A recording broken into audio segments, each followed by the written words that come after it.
can knock that guy out, then it's a draw. They also haven't used the rule yet. So you go knockout for knockout.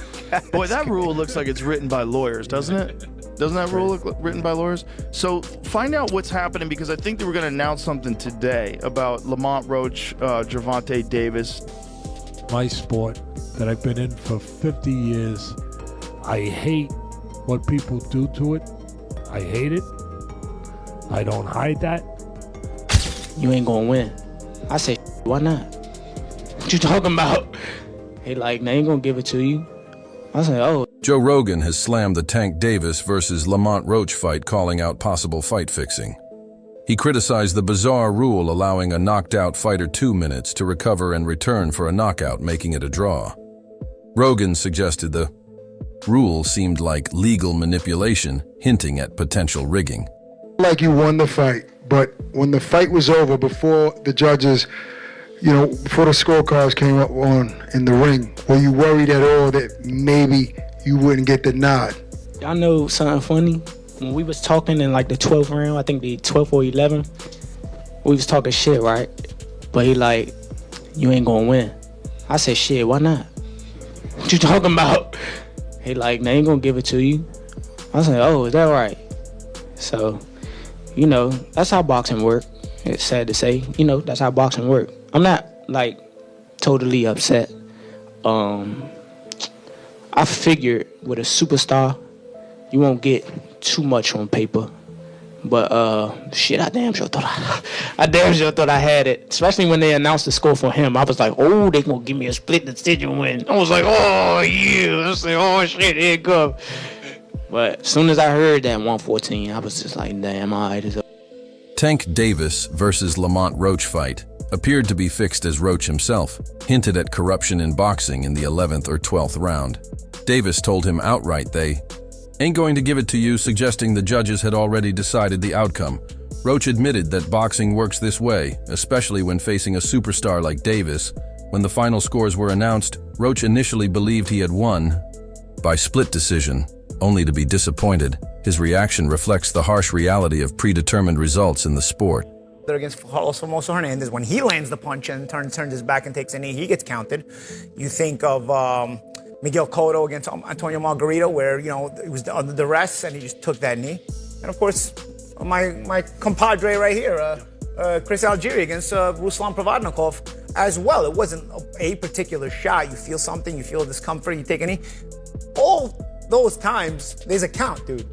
And I'll tell you what, Steve Willis also knew there was a count because he started counting and then stopped. Yeah, we'll get to it. There's more than one pillar of this defense for Lamont Roach Jr., but the first one's a knockdown, Chris. Yeah, I mean, we have a ton of experts on the panel today. I'm going to speak from a fighter standpoint, just like you did, champ. And you can argue whether that right hand landed clean or if it landed hard or how hard those jabs were. It doesn't matter.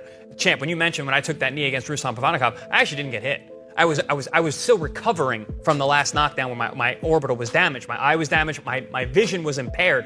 I gave ground so I would keep my opponent off me, and I still couldn't see. So I took a knee, understanding very well that as soon as I took that knee, I was going to get a count. And I had 8 to 9 seconds to get up, and I had more time to get my vision back, which it did, thank God. Mayweather didn't get hit either. He threw the punch. Yeah, he actually landed left hook on Famoso, Hernandez. So, this is standard procedure here, guys. Yeah, and we got to see. The question I have to ask, I got to start with Jack Reese. Is there something we are, as fans, aren't seeing about this knockdown that changes it? Because me, as a fan, I saw a knockdown in round number 9. What's your thought? Well, when I agreed to come on, I'm regulated by an ethics agreement that I signed, so I don't want to come on and criticize or actually defend his actions or anybody's actions. What I would like to do is just lay out what the rules and regulations say and the court of public opinion, and you guys can make your own decision on what you think happened based upon what the rules and regulations are. And let me just say this, there's a difference between rules and regulations.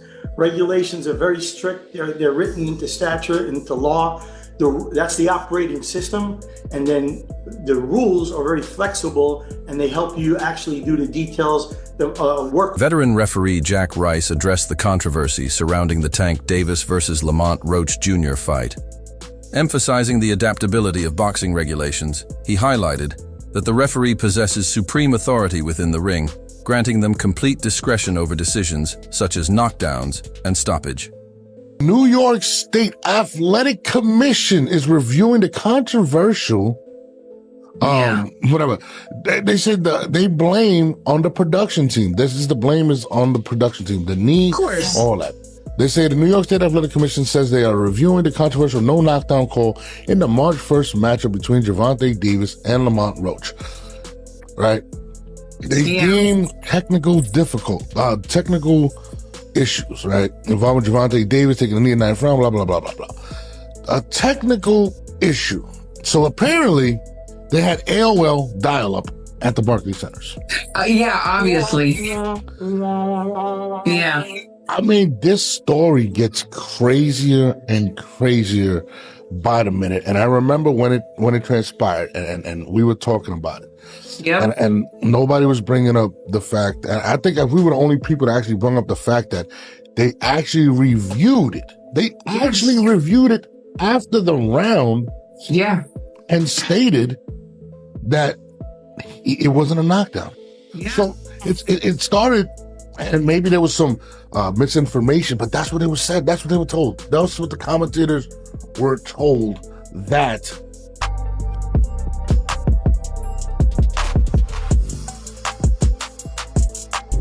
The Hua.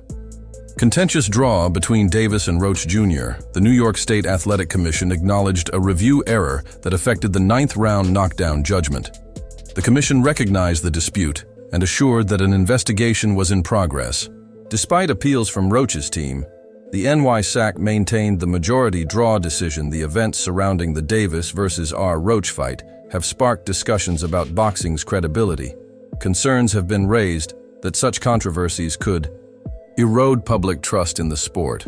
Maintaining transparent and fair practices is deemed essential for boxing's reputation and future. Breaking news, the New York State Athletic Commission has upheld Tank Davis versus Lamont Roach as a draw. Now, this is what I expected. I mean, commissions very rarely change the results of fights, unless of course someone tests positive for a PED. But in this case, the commission had a very poor explanation. They did admit that referee Steve Willis missed the knockdown of Tank in round 9, but it's the sequence of events after that for me that should have guaranteed the knockdown. As soon as Tank took the knee, the referee started the count 1, 2, 3, and then as soon as Tank came back, Steve Willis stopped the count. Secondly, when Tank went to his corner, he got his face wiped off by a towel, which is illegal in the middle of a round. I mean, even Canelo said it, that's merit for a disqualification. You know, so I don't know how the commission can admit a knockdown should have been ruled, display a sequence of errors, and then say, oh, well, the referee didn't rule a knockdown in real time, so we'll uphold the result. It seems kind of odd, but I do get it. I mean, there'd been outrage if the commission overturned the result. But what I want to see now is the WBA enforce a rematch. Lamont Roach deserves a second opportunity. I'm sure the fans would want to see it as well, and that's the right thing to do for the integrity of the sport. The referee's decisions during the match, and there was insufficient justification to overturn. The result, this resolution has elicited varied responses from the boxing community. The fight's outcome has significant implications for both fighters' careers. For Davis, the controversy has led to scrutiny and a potential rematch for Roach. His performance has elevated his profile, opening opportunities for high-profile fights. Both fighters' next moves will be closely watched by the boxing community. Everybody saw it. You can't get around what everybody saw. Look, it wasn't a legit knockdown like he hurt Tank. Tank did have some in his eyes, but what are you doing putting in your hair when you have a world title fight? That's crazy. And no one want to hear about it in the middle of a fight. That no one cares. If a fly by, drop the ball, bro. Right. Drop the damn ball. We don't care if a fly flew by your helmet or your eyes. Yeah, nobody gives a fuck about that. You can't be a championship fighter and taking a knee and putting on those type of performances. Also, what are they putting in his hair? That when he's sweating, it is dripping into his eyes. Like, what is that? Yeah. Bro, shave your head. Weird, right? Yeah, exactly. Shave your head. Who cares? Like, don't be pretty boy. You better go get this fight. Get those braids out of there. You don't need those. Joe Rogan has strongly voiced his opinion on the controversial draw between Tank Davis and Lamont Roach Jr., insisting that a rematch is necessary. He openly questioned the legitimacy of the decision, stating that he didn't accept the draw as a fair outcome. Rogan believes Davis cannot simply walk away from such a lackluster performance without giving fans the closure they deserve. He emphasized that boxing's credibility is at stake when questionable decisions go unchallenged. According to Rogan, the only way to settle the debate is through a rematch, ensuring that both fighters get a definitive conclusion. We know the Breakdown by answers. you. I Yeah. think we know the answers. I think we know the answers. But we need the Unfortunately, rematch, and we'll get it. But I touched on last night during the live stream. It's the great Angelo Dundee with Ali when he couldn't see and he was blinded. He didn't say go out there and call a timeout, take a knee. Go and run, move until you can see. And just to be able to go out there and call a timeout, you know, it's like being in the schoolyard. Oh, do over. Unbelievable. This has to be addressed. This can't just continue. This referee must be sat down and reprimanded. And hopefully we get some answers and we get the rematch. we won't. I'm sorry. I'm terrible. I am, but I'm ashamed of myself. I am so cynical. But this sport has made me cynical. I'm sorry. I don't see anyone's gonna reprimand this referee. I don't. What are they gonna do? I mean, it happens too often. It's happened too often. I don't know. We need a national commission. That's the only thing I can think of, but we're not getting one right now. But the last thing I want to say to put a bow on this one, Bud, we talked about the controversial part, but I want to finish with the great part. That was high-level boxing. That was two guys at the highest level showing their... Teddy Atlas has expressed the need for a rematch between Davis and Roach. He believes that unresolved issues from their previous encounter justify another bout, although he remains skeptical about its occurrence due to the lack of accountability concerning the referee's decisions.